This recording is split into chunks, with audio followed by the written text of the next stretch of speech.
We bring in Mark Geragos, a trial lawyer who's represented Michael Jackson, Chris Brown, Scott Peterson. He is also the co-host of the Reasonable Doubt podcast. Mark, great to have you here. I'd love to get one answer on each one of these cases, if I may, from you. Let's go first to Moscow, Idaho. If you were representing Bryan Kohberger, the evidence seems to be lining up against him. Do you see any holes in this case at this point?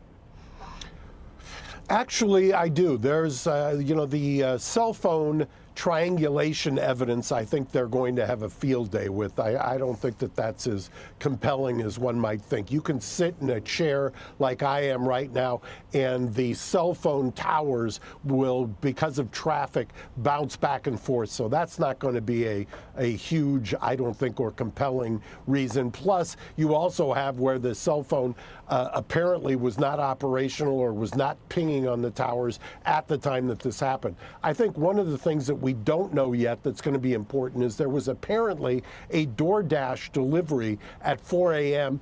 and the timeline shows that these brutal killings took place sometime between 4 and 4:30. Once we see what the DoorDash driver has to say, I think that'll go a long ways. And then obviously there's going to be some analysis of the DNA. We do not have, it has not been released yet, the one-on-one comparison of DNA. We have something that basically is not going to be admissible yet.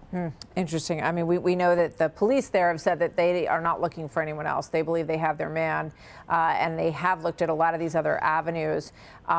Let's talk a little bit about Ana Walshe's husband, who in prior court documents was called a sociopath. We know he had financial issues. We also know from her friends now, Mark, that she was promising that things were going to change in the new year, and she had recently been selling a car and some of their assets. What do you make of it?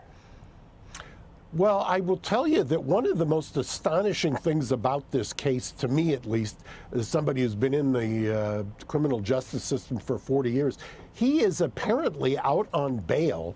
In your setup piece, they talked about that. That diagnosis that he's a sociopath comes in connection with one of the letters that was written. He was also, I believe, on a monitor, and they can monitor his movements. So this idea that he's talking to them, telling him he's here, there, or everywhere, when in fact they have the monitor and they've got presumably they know where he was and when he was. I think they did the right thing, at least from a public safety standpoint, in filing on him so that they have yet another kind of fence, a geofence around him. I just think that if some of this DNA comes back, he's really got a tough time. Yeah. Mark Geragos, thank you very much. Just to be clear, I think he was, there's a $500,000 cash bail, but I don't think he's met it. So I think he's still there for now. But thank you very much. Good to see you, Mark. Hey, Sean Hannity here. Hey, click here to subscribe to Fox News YouTube page and catch our hottest interviews and most compelling analysis. You will not get it anywhere else.